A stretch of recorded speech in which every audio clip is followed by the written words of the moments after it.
Hey soul family, welcome back to my YouTube channel. आप सभी के प्यार के लिए बहुत बहुत शुक्रिया, धन्यवाद, thank you so much guys. और खुशबू जी को भी थैंक यू, सुपर थैंक्स के लिए थैंक यू सो मच खुशबू जी। और आज देखिए यहाँ पर मैं आपको इस वीडियो के माध्यम से ट्विन फ्लेम जर्नी के बारे में और कुछ बातें बताना चाहती हूँ। तो ये जो कुछ भी एनर्जीज़ है गाइज़, ये हर एक इंसान की लाइफ में कभी ना कभी होता ही है। ऐसा भी नहीं है कि ट्विन फ्लेम्स के साथ ही ऐसा होगा। हर एक रिश्ता, हर एक नाता जहाँ पर एक कपल के बीच में इम्बैलेंस क्रिएट हो जाता है, कोई एक किसी और को इग्नोर करना शुरू कर देता है, उसकी वैल्यू करना कम कर देता है, किसी और को प्रायोरिटी देना शुरू कर देता है, किसी एक को कंट्रोल करने की कोशिश करता है, डोमिनेट करने की कोशिश करता है। तो हर एक ह्यूमन के अंदर की जो शिव शक्ति ऊर्जा है ना, वो इम्बैलेंस होना शुरू हो जाता है। तो ये जो मैं इन्फॉर्मेशन इस रीडिंग के माध्यम से इन्फॉर्मेशन रीडिंग बार बार आता है बिकॉज वही डेली में बोलती हूँ, इसलिए तो ये रीडिंग नहीं है गाइज, ये जस्ट इन्फॉर्मेशन है। तो देखिए यहाँ पर जो ट्विन फ्लेम्स नहीं भी है उनके साथ भी ये एनर्जी मैच हो सकती है, और जो ट्विन फ्लेम्स भी है उनके साथ भी मैच होगी। लेकिन ख़ास करके ट्विन फ्लेम जर्नी में डिवाइन फेमिनाइन और डिवाइन मैस्कुलिन एक दूसरे को बहुत ज़्यादा ट्रिगर करते हैं। अब ये ट्रिगर कब तक करते हैं? जब तक फेमिनाइन डिस्टॉर्टेड फेमिनाइन एनर्जी में होती है, तब तक डिस्टॉर्टेड मैस्कुलिन डिस्टॉर्टेड फेमिनाइन को ही ट्रिगर करते हैं। डिवाइन एनर्जी में जब दोनों परिवर्तित हो जाते हैं तो कोई भी किसी को ट्रिगर नहीं करता है। ये जो ट्रिगरिंग होती है, ट्रिगर का मतलब क्या है? कुछ ऐसी हरकत कर देना जिससे सामने वाला इंसान हर्ट हो जाए, उसे शॉक लग जाए, उसे परेशानी हो जाए, वो रोना शुरू कर दे, या कुछ ऐसी न्यूज़ खुद के पार्टनर की तरफ से ही सुनाई देगी जिससे इंसान बहुत ज़्यादा परेशान हो जाएगा, ट्रिगर हो जाएगा, उसकी आत्मा अंदर से रोने लग जाएगी। इसे बोलते हैं ट्रिगर होना। तो ये जो चीज़ है गाइज़, अब ये जो ट्विन फ्लेम जर्नी है, ट्विन फ्लेम जर्नी में जब सेपरेशन होता है ट्विन फ्लेम्स का, तो स्टार्टिंग में जो फेमिनाइन होती है उसे खुद नहीं पता होता है कि वो खुद कौन है और उसके अंदर कौन कौन सी शक्तियाँ समाहित है। जो मैंने लास्ट की इन्फॉर्मेशन में भी आपको बताया था कि फेमिनाइन के अंदर ही माँ काली की ऊर्जा है, माँ पार्वती की ऊर्जा है, माँ सरस्वती की ऊर्जा है और माँ लक्ष्मी की ऊर्जा है।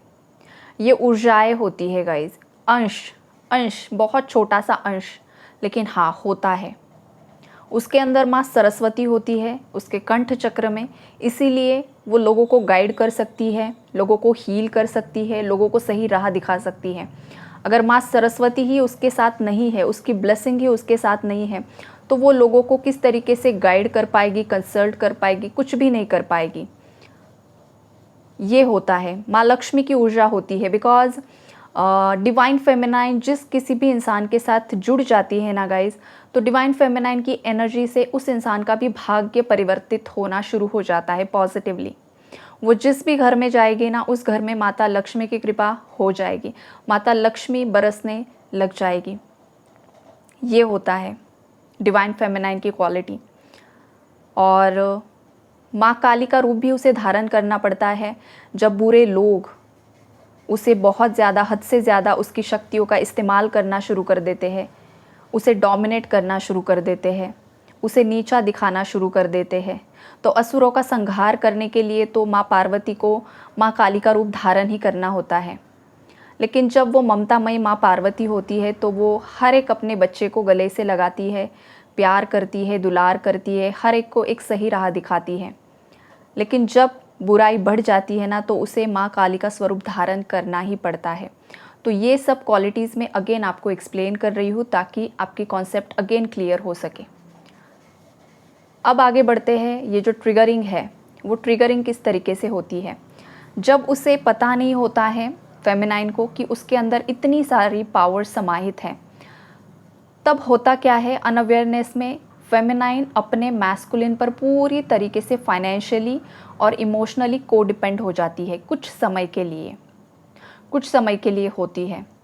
तो एग्जैक्टली जब दोनों का सेपरेशन हो जाता है, तब उसका ही डीएम उसे बहुत ज़्यादा ट्रिगर करना शुरू कर देता है, उससे भागना शुरू कर देता है, थर्ड पार्टी में चला जाता है, उसके खुद के जो सबकॉन्शियस के लिमिटिंग बिलीव्स होते हैं, जो उसकी परवरिश होती है, जिस घर परिवार में वो पैदा हुआ होता है, उस घर परिवार की जो वाइब्रेशन होती है, उसके माता पिता की जो वाइब्रेशन होती है, उसने अपने बचपन में अपने माता पिता का जो भी झगड़ा देखा है, जो कुछ भी डाइवोर्स देखा है, जो कुछ भी सेपरेशन देखा है, कोई एक पार्ट मतलब पेरेंट्स में से कोई एक बहुत ज़्यादा मल्टीपल रिलेशनशिप्स में रह रहा है, घर में एक कोई बहुत ज़्यादा रो रहा है, बहुत ज़्यादा हेल्पलेस फील कर रहा है, और एक बहुत ही ज़्यादा हैवी एनर्जी में डीएम की परवरिश होती है।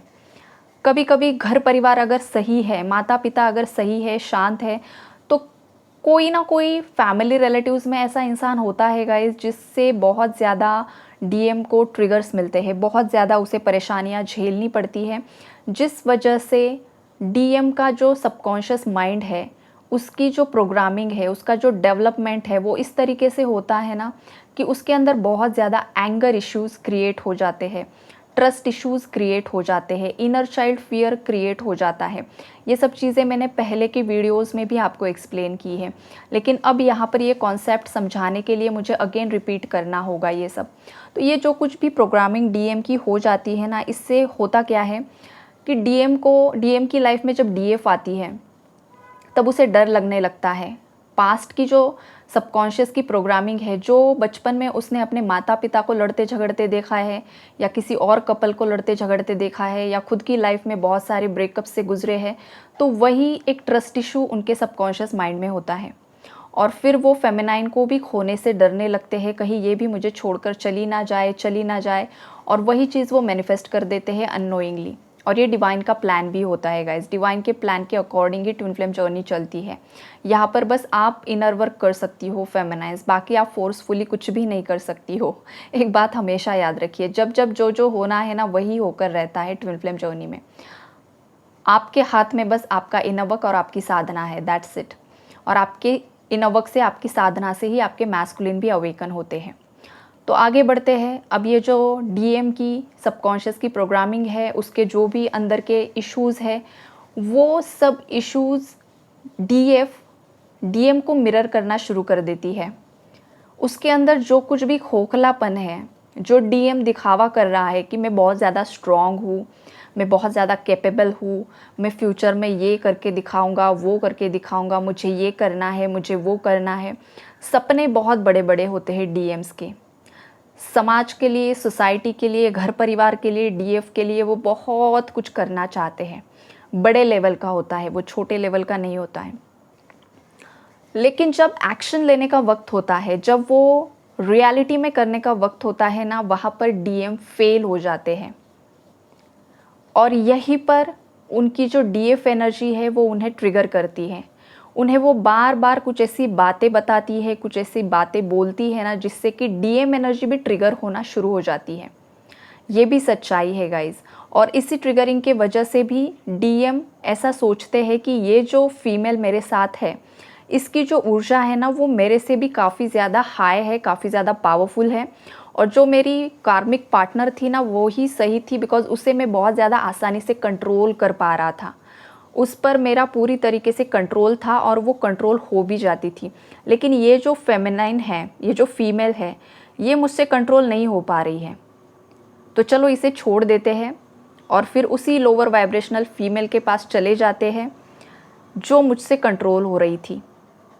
बिकॉज़ वो तो उनकी कार्मिक होती है और कार्मिक लेसन देने के लिए आई होती है, तो वो बाद में भी लेसन देती है, पहले भी लेसन ही देती है। डीएम को बहुत ज़्यादा वो भी ट्रिगर करती है। ये सब चीज़ें होती रहती है ट्विन फ्लेम जर्नी में। डीएम भी ट्रिगर करती है, कार्मिक्स भी ट्रिगर करते हैं, डीएफ, डीएम, ये सब चलता ही रहता है इस जर्नी में। पैटर्न ही इस तरीके का है। जब डीएफ की बारी आती है तो होता क्या है कि डीएम उसे सेपरेशन में डाल देते हैं। सेपरेशन के बाद हमेशा डीएफ उन्हें पाने की कोशिश करती है, उन्हें कॉल्स करती है, उन्हें मैसेजेस करती है, लेकिन जो एक रिप्लाई चाहिए होता है, जो एक कमिटमेंट चाहिए होता है, वो डीएम की तरफ से कभी भी डीएफ को नहीं मिल पाता है, जिससे कि डीएफ ट्रिगर होती रहती है कि आखिरकार इस इंसान को हो क्या रहा है, ये मुझे एक्सेप्ट क्यों नहीं कर रहा है। तो ये इसलिए होता है क्योंकि यूनिवर्स डीएफ को समझाने की कोशिश करते हैं कि ये जो तुम कर रही हो ना, किसी का पीछा कर रही हो, किसी के पीछे भाग रही हो, ये रियलिटी नहीं है।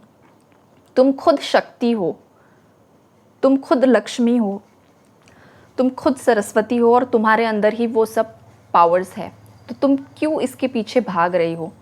खुद के अंदर झांकने की कोशिश करो, खुद कौन हो वो पहचानने की कोशिश करो।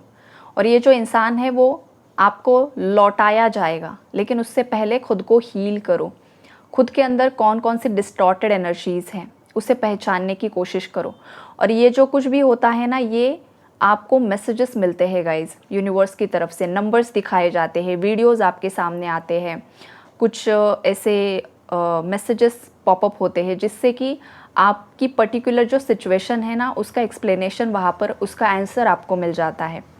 तो ये पूरा डिवाइन का प्लान होता है इसी तरीके से डिवाइन फेमिनाइन को समझाने के लिए। कोई मेंटोर आपकी लाइफ में आ जाएगा, कोई टैरो रीडर आपकी लाइफ में आ जाएगा, कोई स्पिरिचुअल गुरु आपके लाइफ में आ जाएगा जो आपको सही मतलब एक डायरेक्शन देता रहता है। अब ये जो लोग होते हैं, जैसे कि मैं भी हूँ इसमें, तो ये बस हम लोग मैसेंजर का काम कर रहे हैं गाइस। यहाँ पर जो भगवान के मैसेंजर होते हैं ना, भगवान सामने से आकर बिठाकर तो आपको नहीं बता सकते, तो वो ऐसे लोगों को चुनते हैं कि तुम लोग, अब ये जो लोग भ्रमित हो रहे हैं ना, इन्हें गाइड करो, एक सही दिशा दिखाओ। तो इस तरीके से फेमिनाइन की लाइफ में ये सब घटनाएं घटित होना शुरू हो जाती हैं और उसे धीरे धीरे पता चलता है कि आखिरकार ये मेरी लाइफ में क्यों हो रहा है। ये जो पर्सन है जिसे मैं अपना डीएम समझ रही हूँ, क्या सच में वो मेरा डीएम है भी या नहीं भी, उसकी भी क्लैरिटी उसे मिलती है। और अगर है तो ये पर्सन मुझे ट्रिगर क्यों कर रहा है, ऐसे कुछ पोस्ट क्यों लगा रहा है या ऐसी चीज़ें क्यों कर रहा है, ये चीज़ें उसे समझ में आ जाती हैं। और जब डीएफ खुद डिस्टॉर्टेड एनर्जीज़ में होती है तो वो भी ऐसी हरकतें करती हैं, वो भी फ्रस्ट्रेशन में आकर अनअवेयरनेस में होती है, तो वो भी कुछ ऐसी पोस्ट कर देगी, कुछ ऐसे डीपीज़ लगा देगी, कुछ ऐसा बोल देगी कहीं पर कि जिससे डीएम भी ट्रिगर हो जाते हैं। और यहीं से शुरू होता है एक दूसरे को बहुत ज़्यादा ब्लेम गेम शुरू होता है। बिकॉज दोनों भी अनअवेयरनेस में है, दोनों को भी पता नहीं है बिहाइंड द सीन चल क्या रहा है, दोनों को भी कंफर्मेशन नहीं है कि ये मेरा डीएम है या ये मेरी डीएफ है। और दोनों लगे पड़े हैं एक दूसरे को डोमिनेट करने में, एक दूसरे की सच्चाई लोगों के सामने जाहिर करने में। हालांकि डीएम को पहले से पता होता है कि उनकी खुद की गलती है, इसीलिए उनका थ्रोट चक्रा ब्लॉक हो जाता है। इसीलिए डीएम अपने डीएफ को कांटेक्ट नहीं कर पाते हैं। क्यों? बिकॉज बहुत सारी ऐसी सच्चाइयाँ होती है, बहुत सारे ऐसे झूठ होते हैं, बहुत सारे ऐसे डर होते हैं, बहुत सारे ऐसी इनसिक्योरिटीज़ उनके अंदर होती है ना, जिस वजह से डीएम हमेशा डीएफ से छुपने की कोशिश करते हैं। और इसी वजह से उनका थ्रोट चक्रा ब्लॉक हो जाता है, बिकॉज उनके अंदर बहुत सारे झूठ उन्होंने दबा कर रखे होते हैं। समटाइम्स वो अपने परिवार को बचाने की कोशिश करते हैं कि नहीं, ये जो कुछ भी कर रहा हूँ मैं अपनी मर्ज़ी से कर रहा हूँ, लेकिन ये सच्चाई नहीं होती है। उनके घर परिवार के लोग उन्हें कंट्रोल करने की कोशिश करते हैं, उनके माता पिता होते हैं या फिर उनकी बहन होती है या फिर कोई अदर रोमांटिक थर्ड पार्टी में वो फंसे होते हैं, या फिर वो बहुत ही ज़्यादा स्टबन होते हैं, पैसों का घमंड होता है, ईगो होता है। इस कारण ना हमेशा डीएम अपने डीएफ को मैनिपुलेट कर देते हैं, कुछ अलग ही चीज़ें बता देते हैं जो सच्चाई नहीं होती है। और जो सच्चाई है वो बताने से वो डीएफ को डरते हैं। ये चीज़ होती है, इसीलिए डीएम का थ्रोट चक्रा ब्लॉक्ड होता है गाइज। और वो तभी अनब्लॉक होता है, तभी कांटेक्ट में आते हैं जब डीएम इतनी स्ट्रेंथ में आ जाए, इतने करेज में आ जाए कि वो अब रेडी हो चुके हैं खुद की सच्चाई डीएफ के सामने जाहिर करने के लिए। भाई जो भी हुआ ना हो चुका, मुझसे गलतियां हुई है, लेकिन अब मैं उसका प्रायश्चित करना चाहता हूँ, मैं तुमसे माफ़ी मांगता हूँ और जो भी गलतियां मुझसे हुई है मुझे माफ़ कर दो। बाकी आगे तुम्हें एक्सेप्ट करना है नहीं करना है वो तुम्हारी मर्ज़ी, लेकिन मेरे अंदर जो गिल्ट है ना वो मैं पहले उसकी माफ़ी मांग कर रिलीज़ करना चाहता हूँ। तो ये जो भी प्रोसेसिंग होता है गाइज, ये सालों साल तक चलता है। अब डीएम को इस एनर्जी में लेकर आने का काम भी डीएफ का होता है। अब कुछ डीएफ्स को ऐसा भी लगेगा कि यहाँ पर सब कुछ हम ही करें, डीएम क्या करेगा। तो देखो गाइज, जितनी सफ़रिंग्स डीएफ को होती है उतनी ही सफ़रिंग्स डीएम्स को भी होती है। जैसे कि मैंने कल के वीडियो में भी आपको बताया था कि डीएफ धर्म के साथ चलती है, स्पिरिचुअलिटी को वो मतलब वो ट्विन फ्लेम जर्नी ही ऐसी होती है कि डीएफ को आध्यात्मिक राह दिखाई जाती है कि पहले तुम साधना करो और जो डीएम होते हैं वो कर्म के साथ डील करते हैं, कर्मा के साथ डील करते हैं। तो ये जब कर्मा के साथ डील कर रहे होते हैं ना, भले ही सामने से वो कुछ भी दिखावा करे डीएम, लेकिन डीएफ से ज़्यादा सफरिंग्स डीएम को होती है गाइस, ये बात सच्ची है। डीएम इतने ज़्यादा परेशान हो जाते हैं, इतने ज़्यादा वो मतलब डीएफ के लिए क्रेव करते रहते हैं। बहुत ज़्यादा उन्हें लगता है कि जैसे मुझे इससे बात करनी है, मुझे इसके साथ सब कुछ भविष्य बिताना है, लेकिन मैं वो कर नहीं पा रहा हूँ बिकॉज मैं इन सब कार्मिक्स के बीच में फंसा हुआ हूँ। ये चीज़ें होती हैं। बहुत सारे बैंक लोन्स, बहुत सारी police cases, court cases, business में लॉस, बिज़नेस में कुछ किसी पार्टनर ने फ्रॉड कर दिया, बिज़नेस में कंपनी में कुछ लीगल केसेस हो जाते हैं, अपने ही रिलेटिव्स, अपने ही जो ब्लड लाइन के लोग होते हैं वो भी उन्हें डोमिनेट करना शुरू कर देते हैं, दोस्त उनके उन्हें छोड़कर चले जाते हैं, बहुत कुछ सहना पड़ता है डीएम को भी। ये सब चीज़ें होती है। और डीएम जब पूरी तरीके से अवेकन नहीं होते हैं तो डीएम के अंदर भी ये भावना होती है कि एक यही फीमेल थी जिसको मैंने मेरा सब कुछ मान लिया था, वो भी मुझे छोड़कर चली गई है। हालांकि डीएम खुद उससे रन करते हैं, लेकिन उन्हें यही लगता रहता है कि ये फीमेल ही मुझे छोड़कर गई है, इसे ही मेरे साथ नहीं रहना था। लेकिन ये सच्चाई नहीं होती है, ये बाद में डीएम को रियलाइज़ होता है, जर्नी के एंड में ये सब चीज़ें होती हैं। तो ये जो चीज़ें हैं रियलाइजेशन की, डीएफ को भी रियलाइज़ करना कि मैं कौन हूँ, मैं इस धरा पर किस लिए आई हूँ, मेरा लाइफ पर्पस क्या है, किस उद्देश्य से मैं यहाँ पर आई हूँ, या मुझे बस शादी करनी है, रोमांस करना है, बच्चे करने हैं, बच्चों की शादी, उनकी पढ़ाई, उनके बच्चे और फिर ऊपर चले जाना है। ये ट्विन फ्लेम जर्नी नहीं है गाइज, ये नॉर्मल सोल्स की जर्नी है। सोलमेट्स की जर्नी भी हो सकती है, कार्मिक्स की भी हो सकती है, कार्मिक सोलमेट्स की भी हो सकती है। ट्विन फ्लेम्स की ये जर्नी नहीं है। अगर आपके सोल कॉन्ट्रैक्ट में शादी लिखी है तो ही शादी होगी। अगर आपके सोल कॉन्ट्रैक्ट में शादी के बाद सेपरेशन के बाद रियूनियन है तो ही रियूनियन होगा।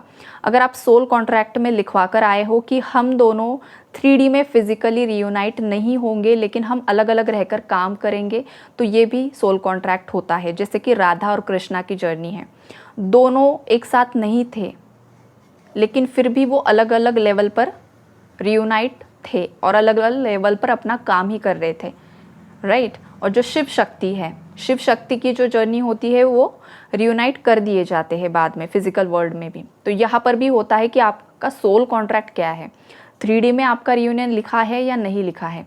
इसलिए ये सब चीज़ें होती है गाइज, अलग अलग ट्विन फ्लेम के साथ अलग अलग चीज़ें होती है। बिकॉज आप ही खुद हो, अगर आप रियल ट्विन फ्लेम हो तो आपकी ही सोल ने सोल कॉन्ट्रैक्ट लिखवा कर आए हो यहाँ पर कि किस तरीके से आपकी जर्नी होगी, किस तरीके से आप आगे बढ़ोगे, ये सब चीज़ें होती हैं। अब बात करते हैं कि डीएम कब ट्रिगर होते हैं डीएफ से। अब देखो यहाँ पर पहले डीएम ने डीएफ को ट्रिगर करके बहुत ज़्यादा उसका जो रिस्पेक्ट था, उसकी जो वैल्यू थी उसको पूरा ज़ीरो पर लाकर रख दिया। फिर डीएफ ने बहुत ज़्यादा उसे चेज़ किया, उसके पीछे भागने की कोशिश की, उसको कन्विंस करने की कोशिश की, दुनिया भर की चीज़ें कर देख ली, लेकिन डीएम पर उसका कुछ भी असर नहीं हुआ। डीएम ट्रिगर कर ही रहे थे। अब होता क्या है, फेमिनाइन को एक दिन ये चीज़ महसूस हो जाती है कि अब मुझे इस पर्सन के पीछे नहीं भागना है, अब मुझे जो कुछ भी करना है मेरे सेल्फ रिस्पेक्ट को मुझे मेंटेन करना है और जिस जर्नी में मैं हूँ उस पर मुझे फोकस करना है, मेरी पर्सनालिटी को मुझे डेवलप करना है। मेरा जो पास्ट का वर्जन है, जो मैं हमेशा किसी पर डिपेंड रहती हूँ, अब मुझे ऐसा नहीं रहना है। अब मुझे खुद में ही एक क्वीन बनना है।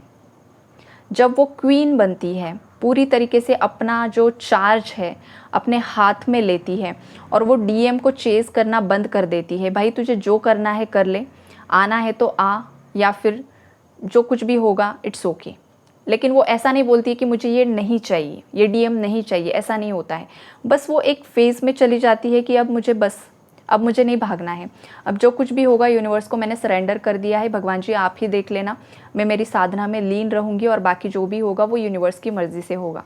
अब यहाँ डीएम ट्रिगर होना शुरू हो जाते हैं।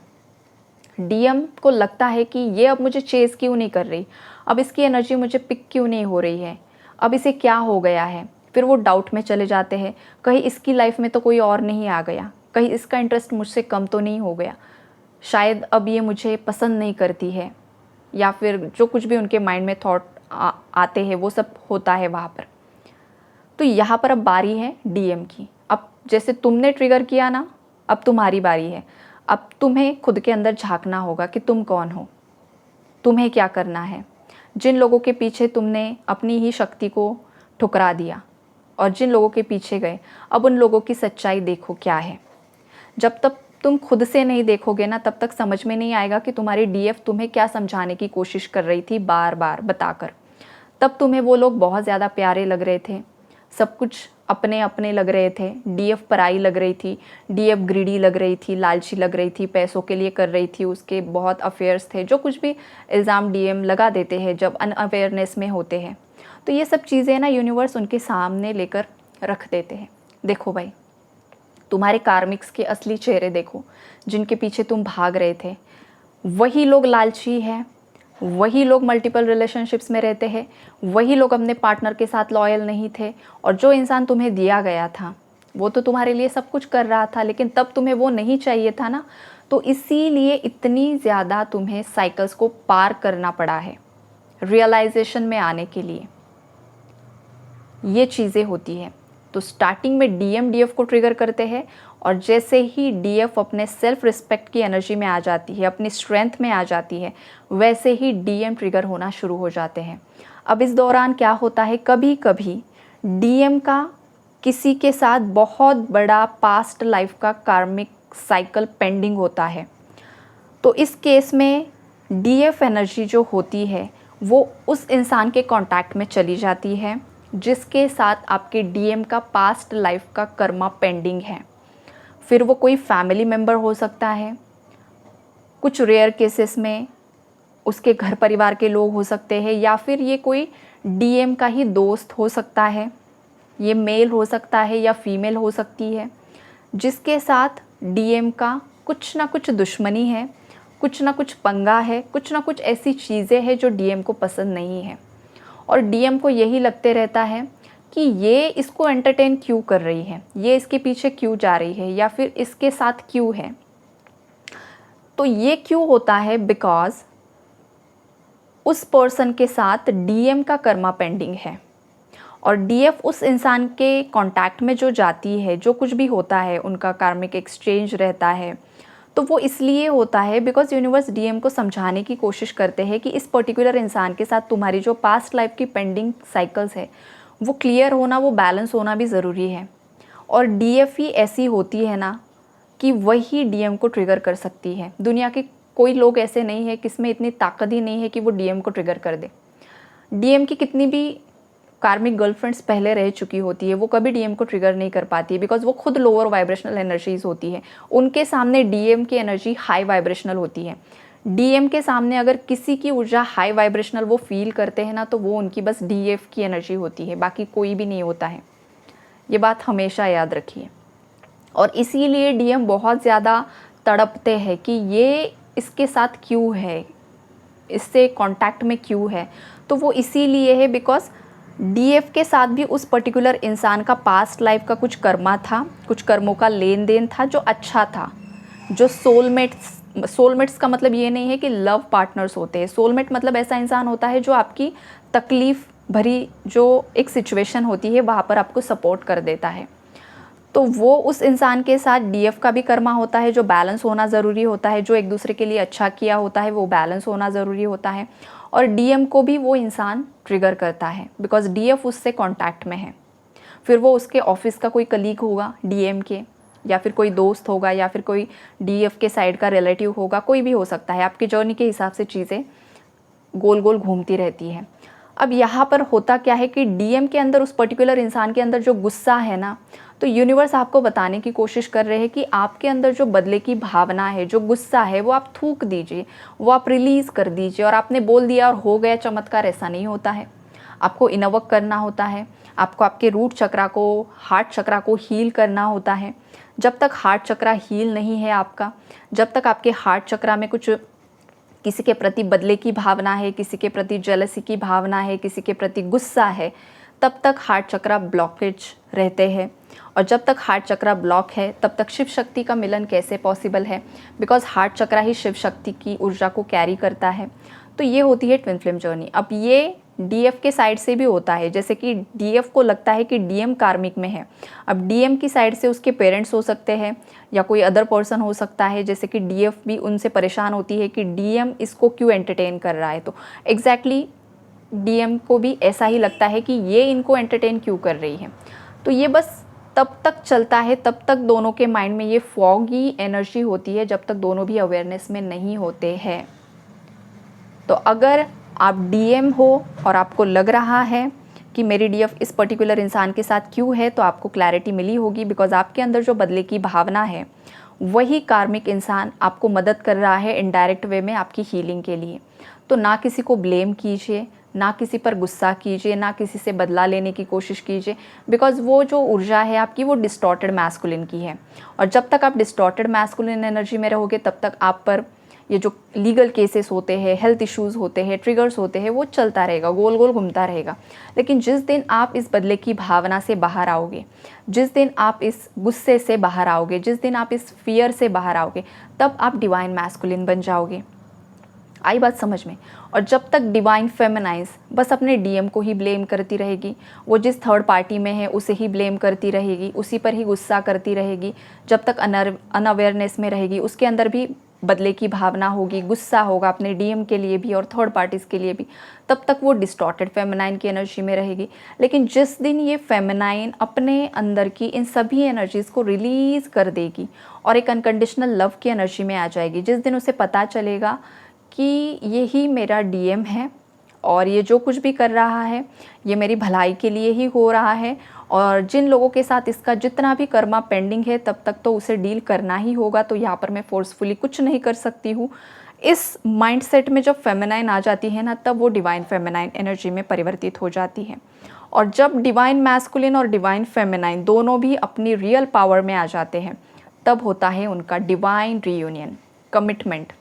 स्वान्स, ये जो स्वान है, ये जो हंस का जोड़ा है, ट्विन फ्लेम्स को हंस का जोड़ा क्यों बोला जाता है गाइस? बिकॉज जो हंस होते हैं ना, वो अपने पार्टनर के साथ लॉयल होता है। अगर हंस के जोड़े में से कोई एक हंस मर जाता है ना, तो उसके विरह की अग्नि में दूसरा भी अपनी जान छोड़ देता है। तो इतने ये दोनों एक दूसरे के लिए लॉयल होते हैं, डेडिकेटेड होते हैं। इसलिए ट्विन फ्लेम जर्नी में हंसों का जो जोड़ा है वो साइन बार बार दिखाया जाता है। ये होती है twin flame journey. I hope आपको क्लैरिटी मिली होगी गाइज। और आज का जो ये वीडियो है ये लास्ट होगा, इतनी ही इन्फॉर्मेशन मैं आज दूंगी। अगर आपको कुछ अलग चाहिए तो आप कमेंट में लिख दीजिए। अदरवाइज़ आज ये ट्विन फ्लेम का लास्ट वीडियो होगा। आगे आएंगे तो जस्ट एनर्जी अपडेट्स आएंगे कि क्या चल रहा है जर्नी में। Okay, take care and God bless you all.